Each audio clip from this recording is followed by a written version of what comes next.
අපි දැන් කතා කරමු අවසාන පියවර. සෛලීය සුසනයේ තුන්වෙනි පියවර තමයි ඔක්සිකාරක පොස්පොරයිලීකරණය.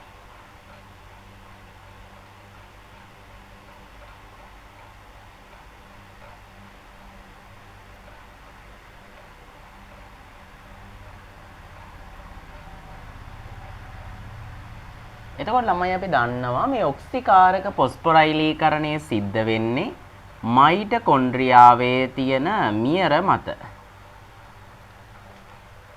මේ තියෙන ඇඟිලි වගේ නෙරු මෙන්න මේ මියර ඇතුලේ තමයි මේක සිද්ධ වෙන්නේ.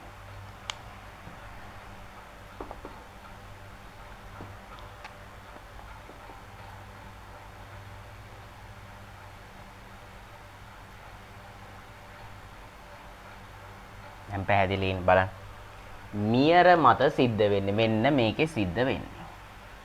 මේ තියෙන මියර මත සිද්ධ වෙන්නේ. එතකොට ළමයි මෙතනදී සිද්ධ වෙන්නේ ඇත්තටම මේ මයිටොකොන්ඩ්‍රියාවේ මේ අභ්‍යන්තර පටලය. දැන් මේ තියෙන්නේ පිටත පටලයනේ. මයිටොකොන්ඩ්‍රියාව කියන්නේ ද්විපටලමය ඉන්ද්‍රියකාවක්. දිගැටි ද්විපටලමය ඉන්ද්‍රියකාවක් මේක. මේ තියෙන්නේ පිටත පටලය, මේ තියෙන්නේ ඇතුළත පටලය. මේ මයිටොකොන්ඩ්‍රියාවේ ඇතුළත පටලයනේ මේ ඇතුළට නැවිලා තියෙන්නේ මේ පේනවනේ. ඔය ඇතුළට නැවිලා මියර හැදීම තුලින්, ඒ කියන්නේ මේ ගොඩක් නැමුම් තිබීම තුලින් මේ ඔක්සිකාරක පොස්පොරයිලීකරණයට එහෙම නැත්නම් මේ ඉලෙක්ට්‍රෝන පරිවහන දාමය කියන පියවරට අවශ්‍ය අර හොඳ පෘෂ්ටික වර්ගඵලය ලබා දෙනවා. ඒ කියන්නේ මේ හොඳට මෙහෙම නැවිලා තියෙන එකෙන් ඒ ඉලෙක්ට්‍රෝන පරිවහන දාමයේ වෙන්න තියෙන පෘෂ්ටික ක්ෂේත්‍රඵලය වැඩි. හොඳ පෘෂ්ටික ක්ෂේත්‍රඵලයක් හම්බෙනවා. හරි. මේ බලන්නකෝ. මේකෙදි වෙන්නේ ළමයි මේ මියර මත සිද්ධ වෙන ඉලෙක්ට්‍රෝන පරිවහනය හින්දා NADH FADH2 කියන අර කලින් හැදිච්ච දේවල් සහ එන්සයිම කලින් හැදුනනේ මේවා. දැන් කලින් පියවරවල් සෙට් එකේදී මෙන්න මේ දේවල් හැදුනා. හරිද? මේ හැදිච්ච දේවල් මේ මියර මත සිද්ධ වෙන ඉලෙක්ට්‍රෝන පරිවහනය හින්දා කලින් පියවරවල් වලදී හැදිච්ච NADH FADH2 ඔක්සිකරණය වෙනවා. ඔක්සිකරණය වෙනවා. මේ බලන්න. මෙහෙම හිතන්න. මම මේක නිකන් සරලව මතක තියාගන්න පොඩි අයිඩියා එකක් කියන්නම්. එච්චර ලින්කින් වැඩක් නැහැ. ඔන්න ඉලෙක්ට්‍රෝන මෙහෙම එනවා. මේ වගේ ඉලෙක්ට්‍රෝන අයින් කරලා මේවා ඔක්සිකරණය වීම තමයි මෙතනදී වෙන්නේ. ඒ කියන්නේ මෙතනදී සරලව වෙන්නේ මේ NADH FADH2 ඔක්සිකරණය කරලා මේ වගේ තියෙන ශක්තිය එළියට අරගෙන ඒකෙන් ATP හදන එක තමයි වෙන්නේ. මේ ඔක්සිකාරක පොස්පොරයිලීකරණය කියන නමේම තියෙන එක තමයි ළමයි. ඔක්සිකාරක පොස්පොරයිලීකරණය කියන එකේ තේරුම තමයි පොස්පොරයිලීකරණය කියන එකේ තේරුම ඔයාලා දන්නවනේ. පොස්පොරයිලීකරණය කියන්නේ ATP හදනවා කියන එක. පොස්පොරයිලීකරණ විදි තුනක් තියෙන ඉගෙන ගන්න අපිට. ප්‍රභා පොස්පොරයිලීකරණය කියන්නේ ප්‍රභා සංශ්ලේෂණයේදී ATP හැදෙන එක. ඊළඟට උපස්තර පොස්පොරයිලීකරණය. ඒ කියන්නේ මොකක් හරි උපස්තරයක් බිඳ වැටෙද්දී ATP හැදෙන එක. කලින් පියවරවල් දෙකේදී උනේ. ඒ කියන්නේ ග්ලයිකොලිසියේදී සිට්‍රික් අම්ල චක්‍රයේදී උනේ. මොකක් හරි එකක් බිඳ වැටිලානේ ATP හැදුනේ. අන්න එතනදී උනේ උපස්තර පොස්පොරයිලීකරණය. තුන්වෙනි විදිය තමයි එතකොට ATP හැදෙන ඔක්සිකාරක පොස්පොරයිලීකරණය. මේක කලින් පාඩමක තිබුණා. මේ කලින් පාඩමේ මේ පාඩමේ මුල ATP තියෙන තැන තිබුණා මේක. ඒ කියන්නේ මේ ATP හැදෙන ක්‍රම තුන. ඔක්සිකාරක පොස්පොරයිලීකරණය කියන්නේ ළමයි මේ මෙන්න මේ අණු ඔක්සිකරණය කරලා නිදහස් වන ශක්තියෙන් ATP හදන එක. ඒක තමයි කරන්නේ. එතකොට මෙතනදී මේ මියර මත සිදුවන ඉලෙක්ට්‍රෝන පරිවහනය හින්දා මේ අණු ඔක්සිකරණය වෙනවා. හරි. අවසානෙට මෙන්න මේ ඉලෙක්ට්‍රෝන ප්‍රතිග්‍රහණය කරන්නේ අණුක ඔක්සිජන් මගින්. ඕක MCQ වලට අහන්න පුළුවන්. එතකොට මොකක්ද ඒකේ තේරුම? ස්වවායු ශ්වසනයේ අවසාන ඉලෙක්ට්‍රෝන ප්‍රතිග්‍රාහකයා කවුද කියලා ඇහුවොත් ඔයාලා ලියන්න ඕන අණුක ඔක්සිජන් කියලා.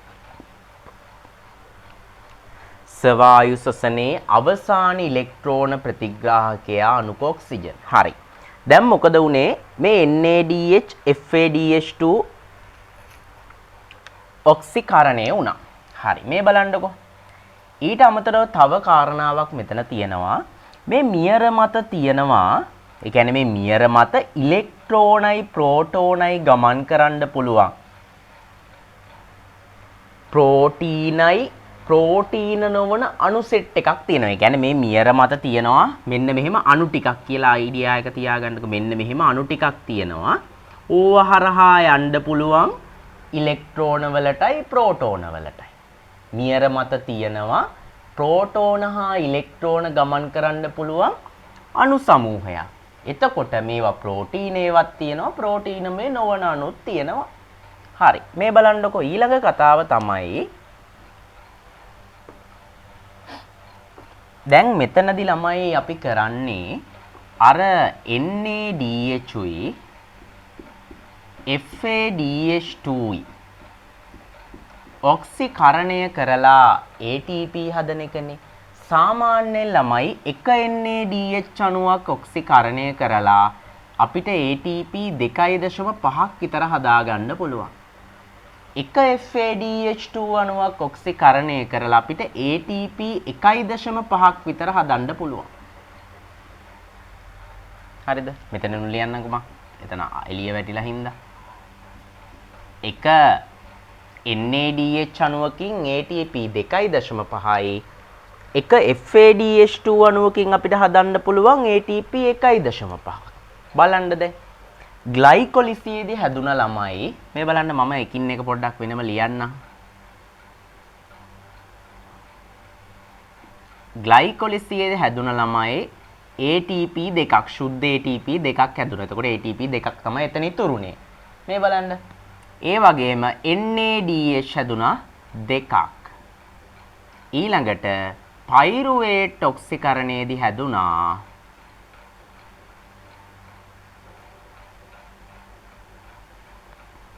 NADH දෙකක්. ATP හැදුනේ නැහැ. ඊළඟට ළමයි සිට්‍රික් අම්ල චක්‍රයේදී මොනවාද හැදුනේ?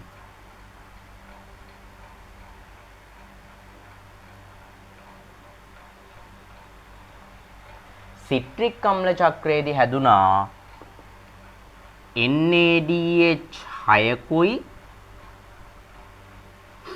FADH2 2කුයි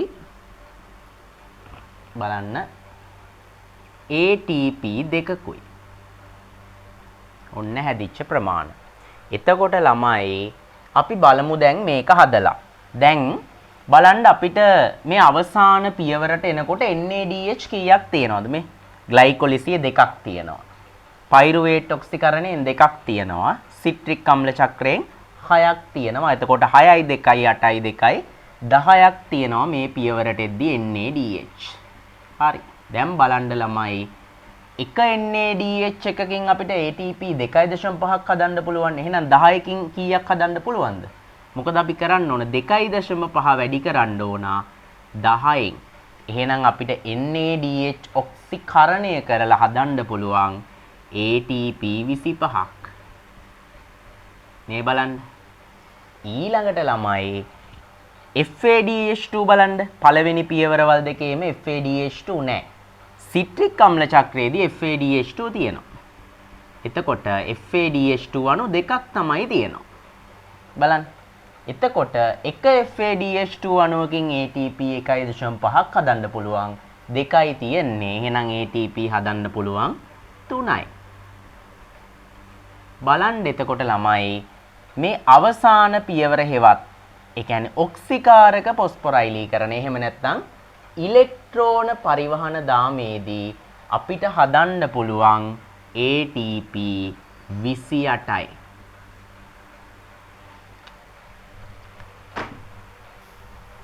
හරි මේ බලන්න. එතකොට අපිට අවසාන පියවර හෙවත් ඔක්සිකාරක පොස්පොරයිලීකරණයේදී හදන්න පුළුවන් ATP 28යි මේ. මෙතනින් 25යි NADH වලින් FADH2 වලින් 3යි.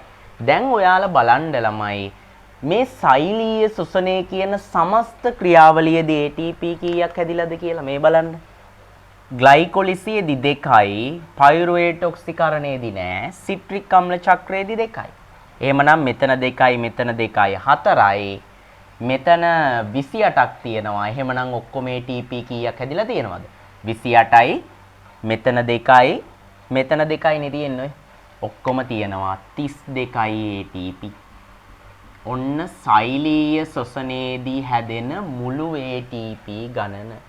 හැබැයි ළමයි මේ 32 හැම සෛලයටම සත්‍ය නෑ. ඒ කියන්නේ අක්මා සෛල, හර්පේශි සෛල වගේ ක්‍රියාකාරී සෛල වලට විතරයි මේ ATP 32 හැදෙන්නේ. අනෙක් සෛල වලට හැදෙන්නේ ATP 30ක්. ATP 30ක් තමයි හැදෙන්නේ අනෙක් සෛල